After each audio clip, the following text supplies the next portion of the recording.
alive, alive.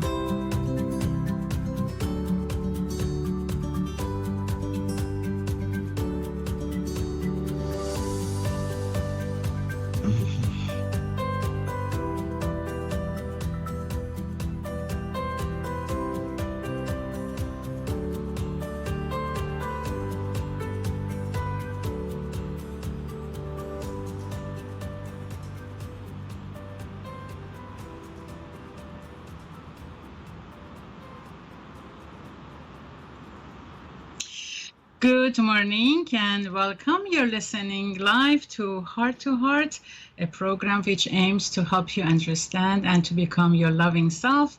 This is Dr. Mitra Rashidian. I'm a licensed marriage and family therapist and a certified sexologist in private practice. And I'm Dr. Robert Jaffe. I'm also a licensed marriage and family therapist, and I'm a certified hypnotherapist as well. And I'm here with Dr. Rashidian to share with you some of what we've learned over many years of study and practice on how to feel more loving and joyful every day of our lives. You know, I was listening to our music, the music for the program. Mm-hmm. And it's so alive, so vibrant, and so romantic at the same time, isn't it? Yeah, it is. Yes, it is. Yeah. I just love it. I'm grateful for the selection that we have for the music. Mm-hmm. So. We dedicate this program to you, our listeners, and those of you who are watching us on video. So listeners and viewers. And we want to let you know that we always dedicate this program to you because you are the reason that we're here. We're here to help you to understand yourself. We help you to understand other people. And we also want to let you know that you were born into the world as your loving, authentic, true selves. We come in, I should say, open, curious, sexual, and trusting. And we also have the ability to be calm, emotionally available and connected, as well as confident and compassionate. Yes, and if you wish to receive more information about the two of us, please visit our home or program page, I should say. And then there are contact information, and of course you can find us online. You can Google us. We are easy to find, and you can go to Psychology Today for both of our information. Anyway, the point is that we're here, and we are going to bring to you a variety of topics about everyday life, everyday people's struggle, everyday people's progress, how to make a better place for ourselves in this world, and how to be a loving true self, a concept that's pretty much misunderstood, a concept that's pretty much not so much known about it, and a process of, self-compassion, self-love. And these are the elements that people sometimes consider it selfish. And I tell you, there is nothing wrong to be selfish. But we will explain that to you so you can have a better understanding of it. And one of the concepts that we follow and we do and we want to focus on, at the beginning of each show, we provide you with the code of the day, which that code pretty much sets the tone for everything that we're going to bring to you across the program and for our future program. Basically, we are a big fan of Subconscious Runs the Show, and that's the name of our book that's coming up soon. And so everything we say is about how we are programmed subconsciously and how everything we do is based on that part of our life, and then we are basically guided by our subconscious. And of course, this is a big Freudian philosophy and theory, right? A big what? Freudian theory. Oh, Freudian. Yes. Yeah, Freudian. Right. Yeah. So here we go. The quote of the day we have. Dr. Jaffe, would you like to read that for us? Here we are. Go. Here we go. Here we are. Here's the quote of the day. Once we become consciously aware of just how powerful our thoughts are, we realize that everything in our life is exactly how we allow it to be. That's exactly what we just, introduced. Exactly. Right? Subconscious, and then how subconscious runs the show. And I have to say, I'm looking outside the window today, and there is such a beautiful cloud sitting, at the top of the hills here. And it's just such a breathtaking view from where I'm looking at. And I don't know if you can see it. I mean, we have a rainy day today. So that's beautiful. Okay. Exactly, let's talk about this quote a little bit. And of course, this is by Melanie, I hope I'm pronouncing this correctly, Coulouris. Coulouris, yes. Melanie Coulouris. So, yes, and we appreciate Melanie for coming up with this beautiful quote. And we are delighted to use that, as an opening of our show today. We appreciate that. So, last week, we started talking about our tagline. Well, our tagline, which is actually the name of our show. Right. We are Heart-to-Heart, which is the name of our company. And under Heart-to-Heart, we have a lot of things that we're doing. We have a YouTube station. We're just finishing up our first ebook, and we're writing another book, a regular book for publishing. And the name of this show is Lose Your Ego, Find Yourself. And what we mean by that is, well, since the ego is the part of us that is in charge of our physical survival, we can't actually lose our ego, because there aren't too many of us that aren't concerned about their physical survival, as we're certainly seeing right now with the coronavirus. There's so much fear and concern about physical survival. And that will never be gone as long as we are here in these bodies. So we're not actually going to lose our ego. But what we can do is we can reduce the power of the ego and become less fearful. And as we do, then we begin to find our self, and self is with a capital S. And the self that we're talking about is the part of us that is the spiritual part. And we're not going to be talking here about religion, but we're going to be talking about spirituality. And spirituality is about that part of us that is the being part of us. So we are all human. The human is the, I'm going to say animal part of us, the part of us that has bodies, and we take in food, and we excrete waste, and we are sexual, and all of that we share with other animals. And then there's the being part of us, which is the spiritual part, and that's the part of us that's capable of extreme feelings of kindness, of appreciation, certainly of love, and other animals can share that too. So I'm not saying other animals don't have spirits, but we certainly do. And the spiritual part of us is the part of us that when we increase our awareness of, and we decide that that's where we want to be acting from and feeling from, that's when we grow and are helpful to the world as well as to ourselves. So that's what we mean when we say lose your ego, and find yourself.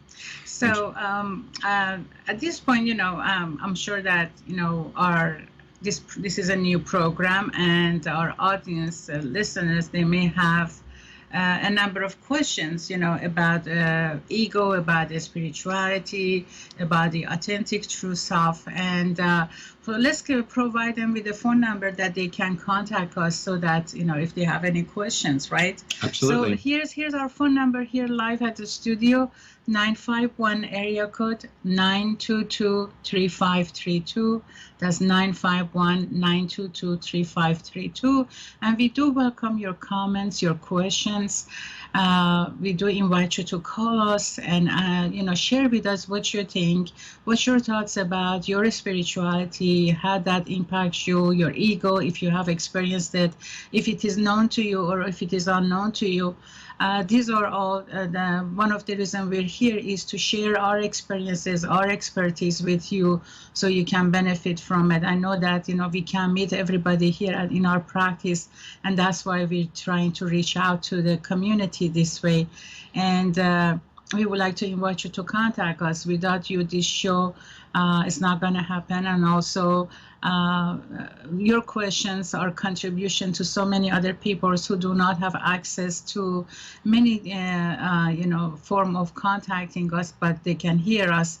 And therefore, your question is going to help so many people locally and globally. And we welcome you to do that. So 951-922-3532. So Dr. Jaffe, we're talking about the spirituality. We're talking about ego. So let's, kind of give some insight about how you bring spirituality and ego together. Well, so people come into the world, and we're sort of blank slates, but not totally, right? Because there are people who come in, and we know that everybody has their own particular talents and abilities that we're born with, but we come in sort of blank, not knowing what we're going to be doing here. Mm-hmm. And we are all born as creators. Right. Only if you believe that. How many people they say, oh, I'm not a creative person at all. Like I can't even, draw in a straight line if I want to do painting. Mm-hmm. Or it's a habit of, not looking at ourselves in a positive way and feeling negative about ourselves, and therefore not even see that creative part of us that essentially everybody has. But some people get the opportunity to develop that, some people don't. Well, I actually don't believe that. Okay. I think that everybody has an opportunity to develop it. And as you said earlier, the subconscious runs the show. Yes. Yeah. When I'm talking about opportunity, I'm talking about societal opportunity. Yeah, and my own belief is that we all have not necessarily an equal opportunity, because the world is far from fair, at least according to human viewpoint. Right? We can't say it's fair, because there are people who are definitely born into a world of poverty or into a world of abuse, and other people who aren't. So in that way, of course, it's not fair.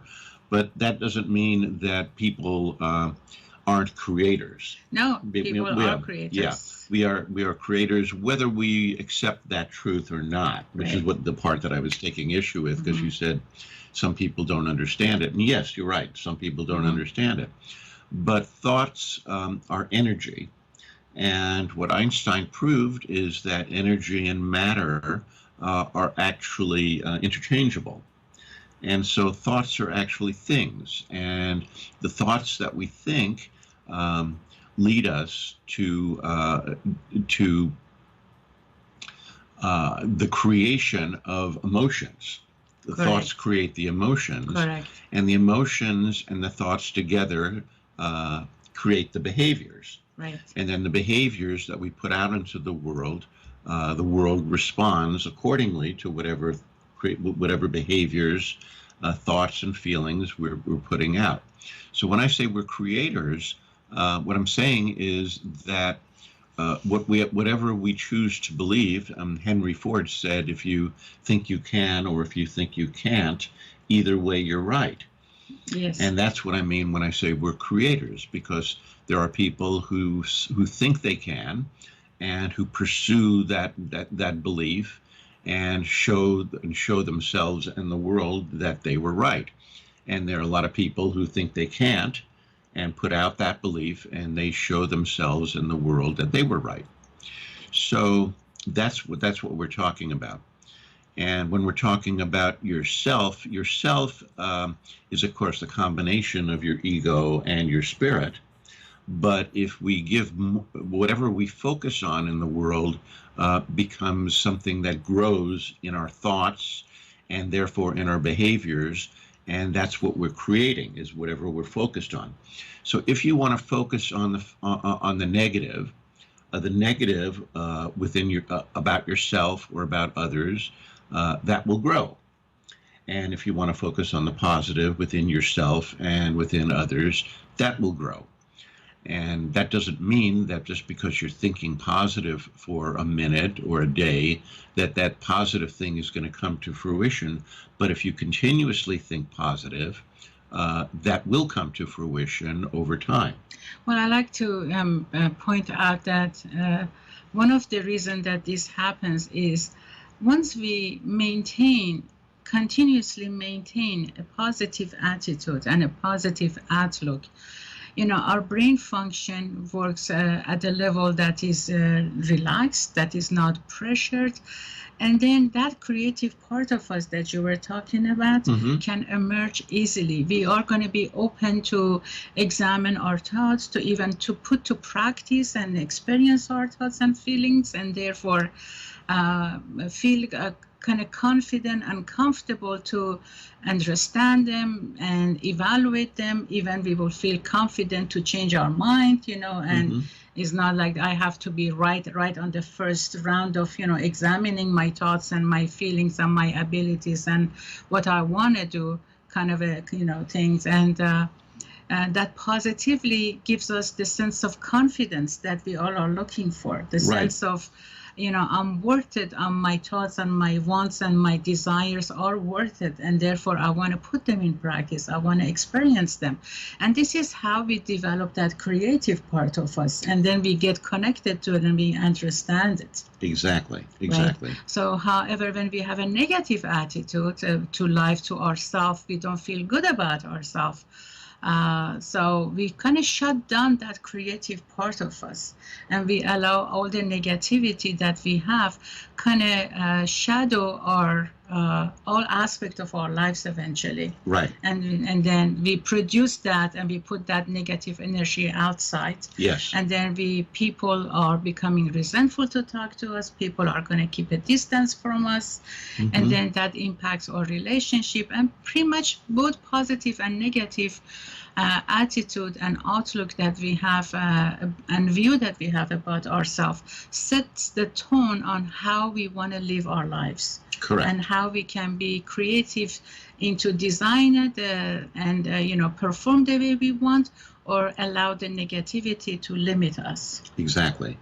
And so the golden rule. Right. Okay? Do unto others as you would like them to do unto you. Right. And so if you ask yourself, who would you like to be around? What kind of individual would you like to be around? And if you want to be around somebody who is uplifting, if you want to be around somebody who laughs easily, if you want to be around somebody who thinks highly of themselves as well as others, then you are moving more and more towards spirit. Right. Because those are spiritual values. The spirit's desire really is to be our loving, authentic, true self. And the spirit wants to be fair. The spirit does not want to win at the expense of someone else losing. And the spirit wants to feel connected with other people. And of course, the spirit's main important quality is the spirit wants to feel loved and loving. Right. Right.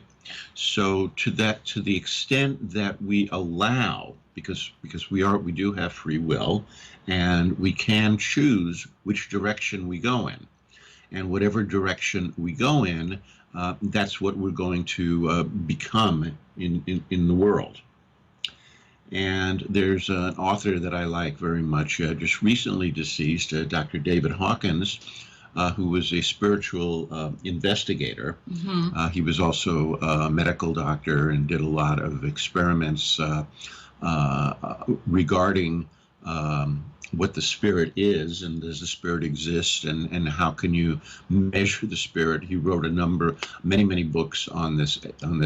And Dr. Hawkins talked a lot about the spirit being the place where people feel and know their immortality. Right. Yes. And there's a part of us that it can't accept death, right? And I think the reason for that is because we have that spiritual aspect to us that in some way believes and actually knows that we're not going to cease being. But because we are living in bodies that do clearly cease being, many people believe that that's the end. That's the end. Right. Maybe at some point in our future programs we can bring the map of consciousness Mm-hmm. and describe it so that we can provide more insight about what we're talking about Exactly. here, and how people are at the place that we are. I know that we are probably getting closer to commercial break at this time. But when we come back, or even now, we can start to talk about when we're saying lose your ego, find yourself. In what way, our ego is actually can control us. Yes. Right. And so the question we're gonna talk about when we come back is the interaction between myself and the other person involving my need to be right or better than that person. Right. So let's just talk about it, and until we go to our commercial break. Okay. So here we are. Here we are. Here right? we are. We're about to go to a commercial break. We're about to go to our commercial yeah. break. Okay? So just before we do, I'm going to say you're running out of letterhead. What do you do? I think we.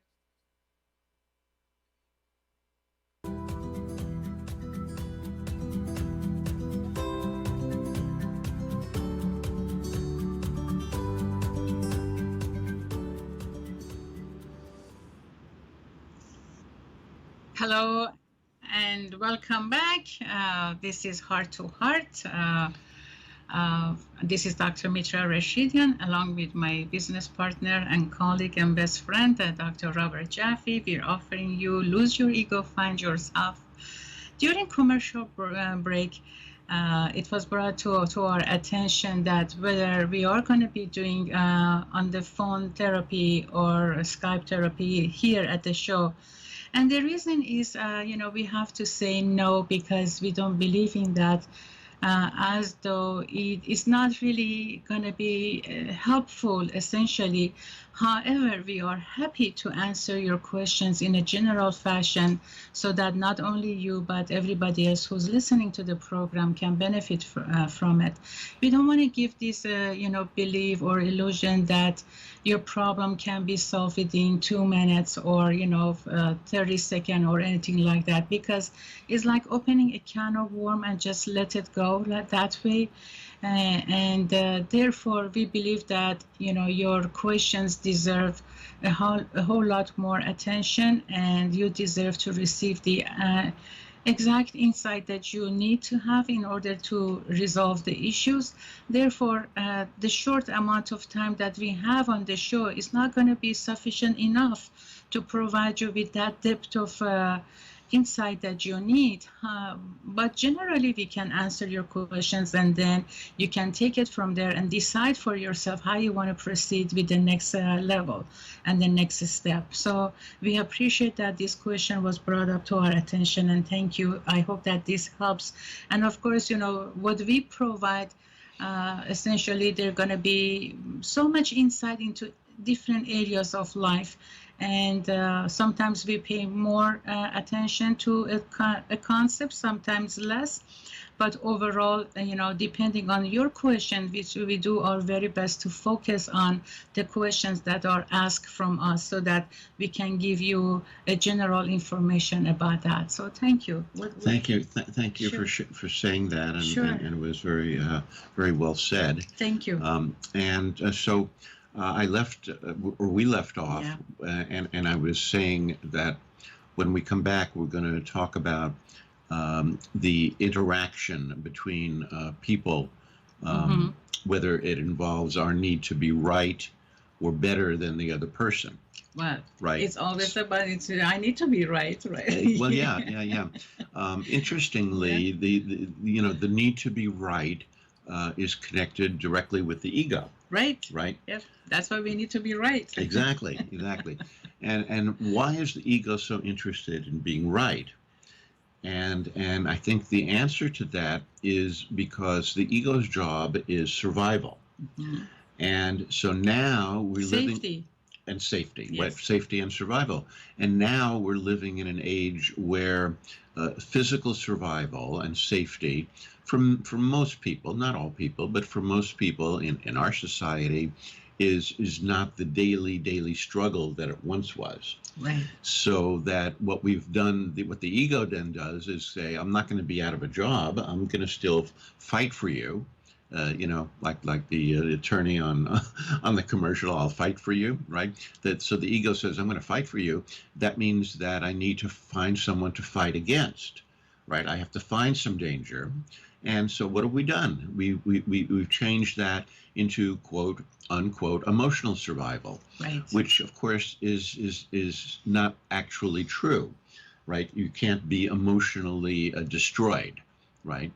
Certainly you can hurt somebody's feelings, but you're not gonna kill the other person's emotions, right? Exactly. But the ego doesn't care about that. So what the ego does is it says, if I need to be right, and when I'm right, then I'm going to be the winner. And the winner is sort of like the winner takes all. And what does takes all mean? Takes all means, I guess, survival. Exactly. So what we do then is the ego looks for ways to be right. And the ego does this in so many different ways. And it can, and when the ego feels, and what the ego also wants is not only to be right, but the ego also wants the other person to be wrong. Yes. Oh my gosh. So the ego plays the game of perpetrator victim, right? And the ego says, I'm going to be the one in charge, so I'm going to be the one in power, and I'm going to make you feel bad, and that's going to make me feel even better. Look at me. But it doesn't happen that way. I'm standing with my sword above my head, and I vanquished 1,000 people that are all lying dead at my feet. Look at how great I am. And that's what the ego gets off on. The ego gets a shot of adrenaline every time it's right. So every time it's claiming it's right. Well, every time it feels right. Every time it feels right. So that shot of adrenaline is what we look for. And the shot of adrenaline is very, very powerful and very seductive, and actually can become addictive. So we see that, of course, in people who struggle with addictions, and one of the addictions, of course, is gambling. And when the person is throwing the dice gambling, and it comes up a 7, it's like, I won, and there's the shot of adrenaline. And then they throw the dice again, and it comes up snake eyes, and it's, I lost, and there's the shot of adrenaline. So they could continue to gamble, and if you ask them, they'll go, well, no, of course I want to win, but that's the intellect. The actual driving force behind it is the ego's need for the shot of adrenaline.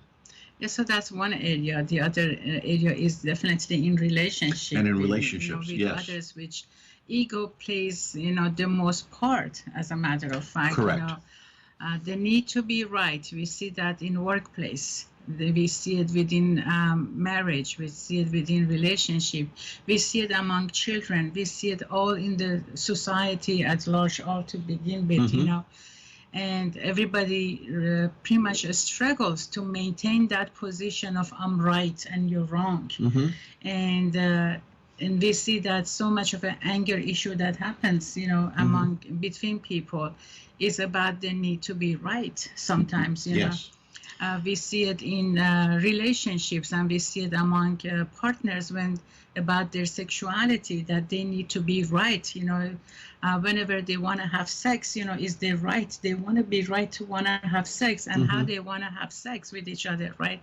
And if one partner is not ready or is refusing, so that becomes, a chaotic situation, and ultimately can break the relationship if it is left unattended. Absolutely. So we see that ego is not just about the war between the spirit and ego. It's pretty much, that's like an umbrella that covers all aspects of life. Right. And I want to just reiterate, we cannot do away with the ego. Right. If we try to do away with the ego, we're fighting a war that we cannot win. Right. So it's not really, even though we say lose your ego, what we're really saying is reduce the power of the ego, and notice when you're in ego, and then say, is this really what I want? And the ego will always say, yes, of course, this is what we want, because we want that shot of adrenaline.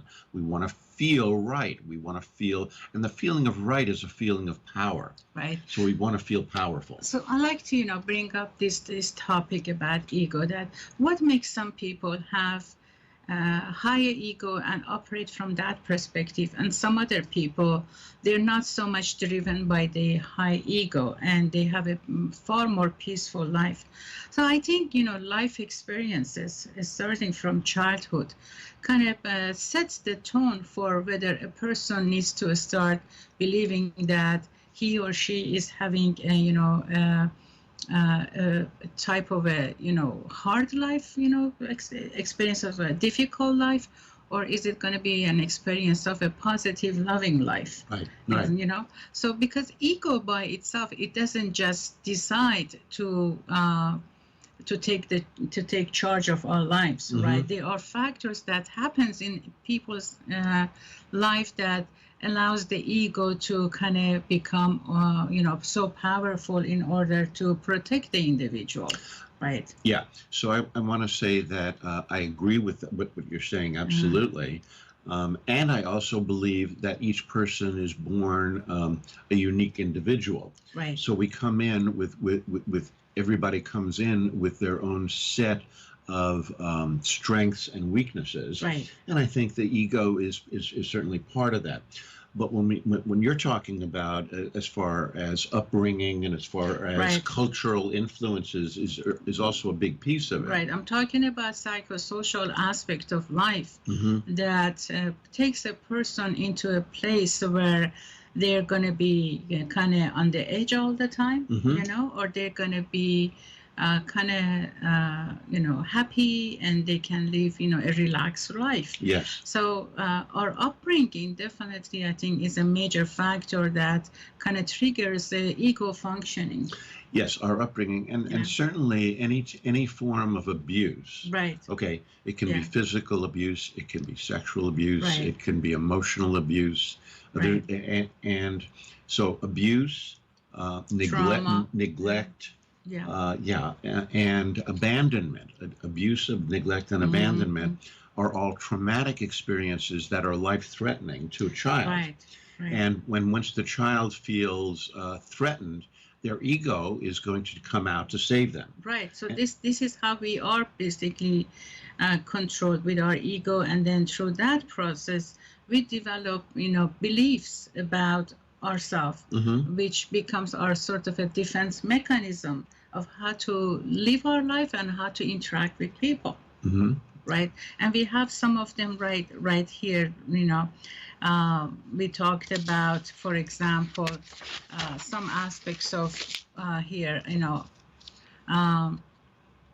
so here we have, when I'm feeling down and things are going poorly, do I look for reasons to blame myself or blame others? Correct. So blame is a function of the ego. Right. Now, what should we do when things are going wrong? And it's not it's not about being right or wrong. Yes. It's about trying to resolve the problem. Right. So right? let's get to that after commercial. Well, we'll get to that after Yes. the commercial. We Okay. just got a few more seconds.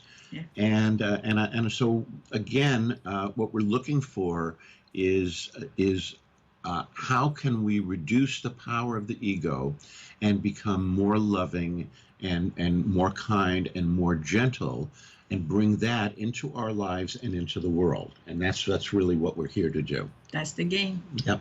So we will return right after our commercial break.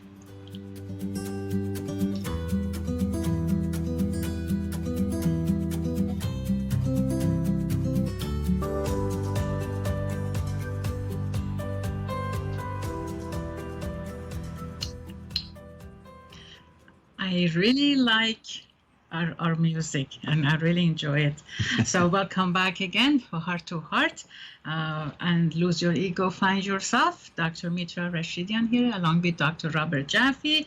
We were talking about blaming ourselves or blaming others as part of our ego functioning. So let's do that. Absolutely. And blame is something, oh my God, the ego loves to blame. Yes. We just love it.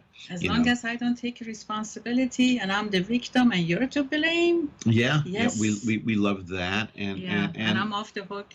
And you know, back in the 50s, 1950s and the 60s, we started to develop this idea that we were going to rehabilitate, you know, people who break the law.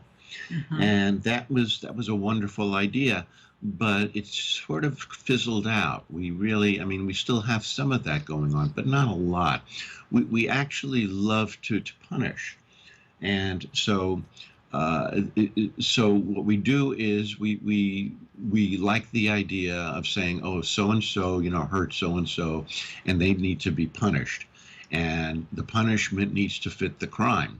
We're so caught up in that mentality, and what it does is it serves our ego's need to be right and to feel like we're one up on other people. And unfortunately, we do that a lot. And so as a result, our prison population is overflowing.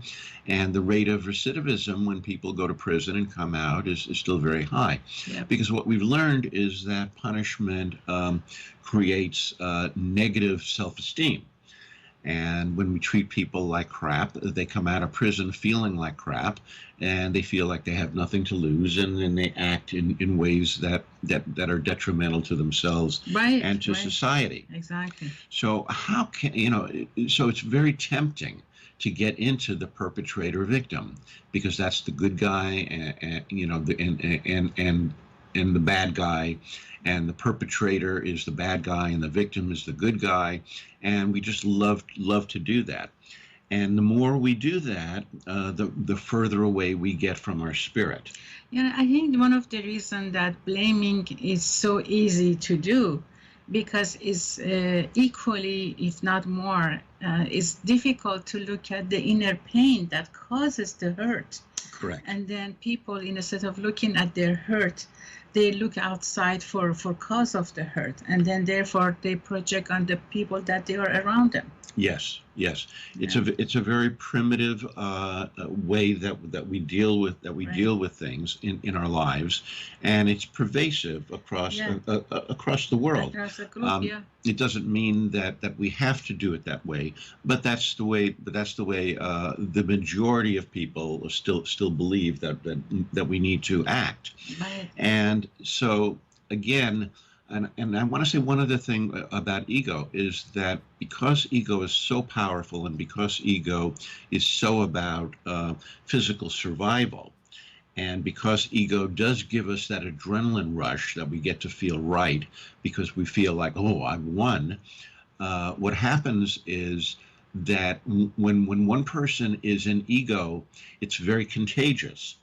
And so, because if you're standing in an elevator and one person gets scared, it's easy for the other people to get scared, Right, and then right. their egos start coming out. Right. I And mean, so, we see that one person starts to run and everybody else right, starts to run, you know. and now we have kind of a mass hysteria with this Yeah. virus, and everybody, and not everybody, but most people are like terrified of this virus.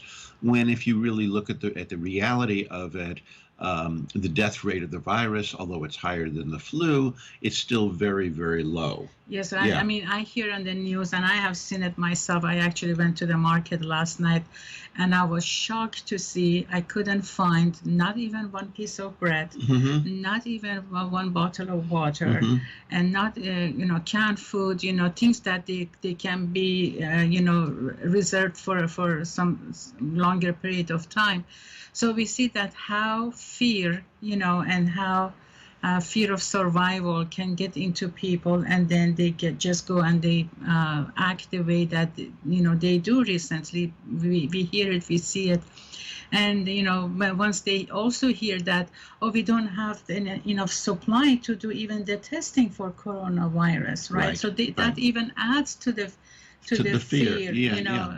that along with not having food supply in the markets, so that's good enough reason to make people so fearful, Right. and look for surviving, and then their ego comes out, and then people Yeah. are angry at each other, and so on.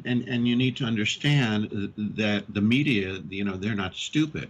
Mhm. So the media, wants ratings, and so the media always plays upon people's fears. Right. And so if you look at the media, you're going to become more and more afraid, even though the actual facts indicate that the fear level is way overblown, because the death rate, is still extremely low. You're in the high 90% range of, even if you get it, you're going to get over it. But I also want to add one more thing before I stop, and that is the key to staying out of this, which is to remain curious rather than judgmental of ourselves and others. Mhm. But the curiosity doesn't give you the ego gratification that we get when we blame. Right, right. That's blame, and I like to go back to what we were saying before that, which is what we're saying is we're not suggesting for people not to be careful. Right. We're not suggesting that this is not dangerous. Exactly. Right. But what we're saying is that adding fear to that is just going to take away from the creativity that we talked about at the beginning of the show. Yes. To stay mindful about what to do productively versus, acting in a fearful way that actually can become detrimental. Mm-hmm. So when we are in a positive mood, when we are in a careful mood, when we are in a positive attitude, we can focus on how to make things work for us rather than against us. Exactly. Right. Exactly. So then when the difficult situations like this is happening, like the coronavirus is happening, maintaining that positive attitude is crucial in taking care of ourselves in a healthy way, and also offer help to those that they need help, rather than going to the stage of panic and a state of fear. Right. Right. Right. So, And of course, nobody talks about the fact that when we are in fear, it lowers your immune system. exactly. So we are more actually So, putting ourselves yeah. out there to get sick, Yeah, and to get yeah. contaminated by this virus. It lowers the immune Yeah. system because it inhibits. Fear is inhibiting, so it lowers. Right. So the immune system and the systems of our body aren't working to full capacity. Right. And it also creates a state, like you said, panic, which then people will act based in panic, and how many deaths are going to occur because people are panicked, or because people are stealing things because they feel like they have to. Right.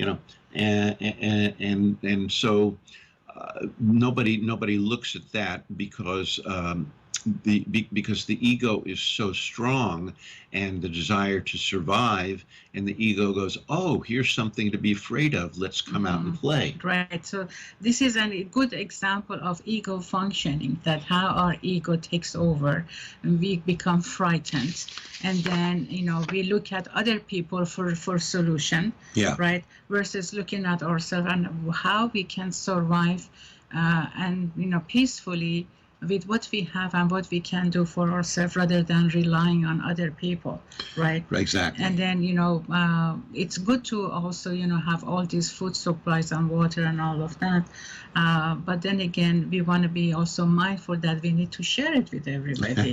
Right? Yeah. Right. So going back to ego and spirit, and how that plays out in relationships, Right. because that's a big one. That's a big one. So and what do you do when you're dealing with somebody who's an ego and they believe that their view is the right view, which means that I'm right and you're wrong if you don't share my view? And that's where we've come to a large extent in our country, where people aren't allowed to have different opinions, and the ego loves that. The ego just thrives on being right, as I said, and so my opinion is the only right opinion, and nobody else's. And the spirit knows that the other person who is criticizing us or who is disagreeing with us is simply stating their opinion. And we are always free to accept, partially accept, or reject that opinion. And we don't need to bring out the ego and argue. We can simply say, I respectfully disagree. And when we do that, then we're actually helping our democracy to become what it was supposed to be. Because we were supposed to have a free exchange of ideas, and people were supposed to be able to respectfully disagree and to even be passionate about their disagreement, but not to attack verbally and certainly not physically the other person for having a different opinion. Exactly. So I think in our next program, we're going to pay full attention to ego and relationship, because that's where the real life is. That's where everyday life is. That's where this is how we, interact with each other. And, we would like to invite you to join us definitely for next week program to see how ego, impacts our loving life, how impacts, therefore, impacts our own loving, authentic, true self, and how we take that part of ourselves into our relationship, which is work, among family members, friends, or sexuality. Every area of life, we see that how fear and unsureness and what has happened to us as a result of our history plays a big role into our lives today at the present time. And we will talk about that. And I think we are almost at the end of our show. And usually what we do, we close the show with our quote of the day, which today was by Melanie. Melanie Coularis. We haven't heard of her you. before, but we found her quote and liked it. I think the quote is so powerful that I really loved it when I saw it. So this is what she said. Once we become consciously aware of just how powerful our thoughts are, we will realize everything in our life is exactly how we allow it to be. So that's exactly what we are talking about here. And I think we have only a few more seconds to the end of the program today. And we want to thank you for joining us today. We would like for you to call us, share your comments with us. Give us your questions, give us what you think, give us what you want, so that we can provide exactly that for you. Our number here is 951-922-3532. Dr. Jaffe, would you like to say something that we leave with that? Yes, I want to just let everybody know that there is no such thing as a one-up, one-down relationship. Right. That we are all here on this planet together, and that to the extent that we accept that and that we act from that place, we create more love, more connection, and more joy in the world. Yes, and we are living at a time that we need to be all careful about what we do. We want to stay safe. If you see somebody that you're kind of suspicious about your safety, please just focus on yourself and how you can take care of you. Right. And until the next program, we wish you well, and don't forget that all you need is love. Love, love, love. Bye-bye.